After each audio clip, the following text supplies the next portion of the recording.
This season in football, several clubs have made big changes to their squads. While some transfers and decisions turned out to be great upgrades, others clearly didn't go as planned. Today, we're taking a look at 8 of the biggest downgrades in football this season. Let's begin with Dango Ouattara. On his own, he's definitely not a terrible player.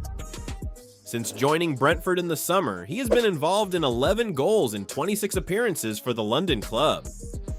Those numbers are not bad at all, but compared to what Bryan Mbeumo then delivered last season, it clearly feels like a step down. The Cameroon international produced an incredible 28 goal contributions in 38 Premier League games last season, and ended up as the 4th highest goal scorer in the league. Moving from that level of production to Ouattara is obviously a downgrade. Considering Brentford also lost Wissa in the summer, the club could have been in serious trouble this season. Surprisingly though, they've managed to stay competitive so far. Speaking of Wissa, he made a move to Newcastle during the summer, but the Magpies themselves have experienced a huge downgrade as well. Last season they had Alexander Isak leading their attack, and the Swedish striker was one of the most lethal forwards in the world. In fact, he finished as the Premier League's highest scoring center forward with 23 goals, even scoring 1 more than Erling Haaland. Newcastle knew how valuable he was and tried everything to keep him.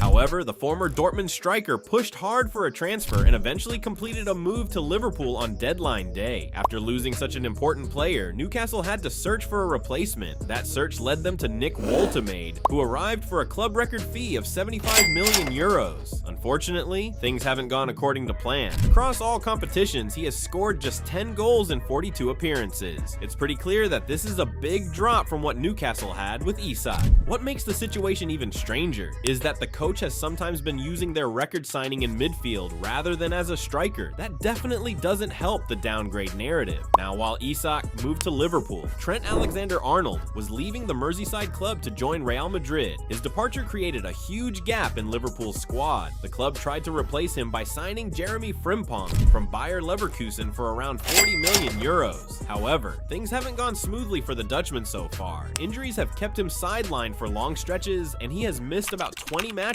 already this season. Because of that, this transfer currently feels like a downgrade. Trent wasn't just a defender for Liverpool, he was their playmaker, a creative force, and one of the team's leaders. Filling those shoes was always going to be incredibly difficult, even if Frimpong had stayed fit. Matching Trent's influence would have been a huge challenge, but since he has spent so much time injured, Liverpool fans can't help but feel that the team would be in a much better position if Trent were still around. Of course, the club wanted to keep him, but the player had his heart set on leaving. And by the way, there is another Liverpool signing on this list that also looks like a downgrade. Do you know who we're talking about? Let us know your guess in the comments. And while you're there, make sure you're subscribed to the channel so you never miss any of our future videos. Alright, back to the list. Let's move over to London again. In a surprising move during the summer, Tottenham decided to part ways with their captain Son Heung-min as a kind of replacement. They completed the permanent signing of Mathys Tel after previously bringing him in on loan. Just like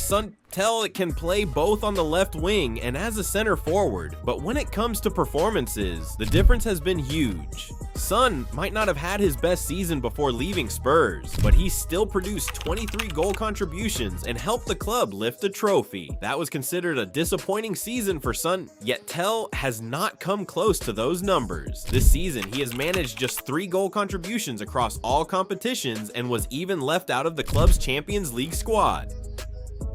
For a player who cost around 35 million euros, that is definitely not the impact Tottenham were hoping for compared to what Son offered the team.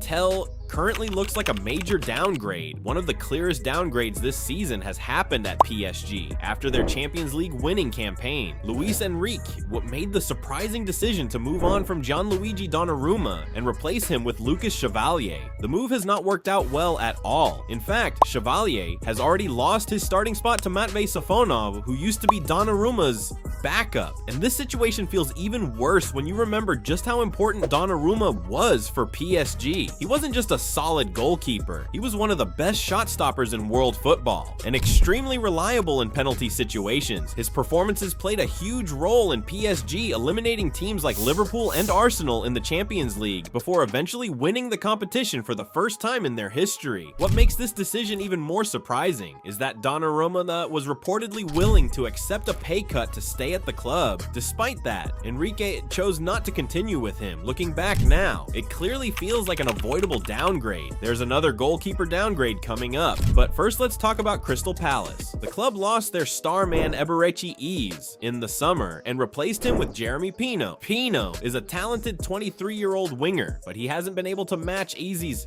impact. Eze used to carry the team at times, scoring crucial goals and producing moments of brilliance almost on his own. So far, Pino hasn't delivered anything close to that level. In fact, he currently has twice as many yellow cards as goals in the Premier League this season. Last year, Eze was directly involved in 25 goals for Crystal Palace and also scored the historic goal that helped the club win its first ever major trophy. With the way things have started, it's hard to imagine Pino reaching those standards anytime soon. Now, remember earlier we mentioned another Liverpool signing and another goalkeeper on this list. Well, both refer to the same player, Giorgi Mamardashvili. Liverpool officially signed him back in 2024, but he only joined the squad last summer. Some people even believed he might eventually challenge Alisson for the starting role, but just a few months into the season, it became clear that he's still far from that level when Alisson was injured. Mamardashvili got several opportunities to play, but his performances didn't really convince the fans. Instead, supporters began to miss Heung-min Kelleher last season. Whenever Kelleher stepped in, he consistently delivered strong performances with important saves in both the league and the Champions League. As backup goalkeepers go,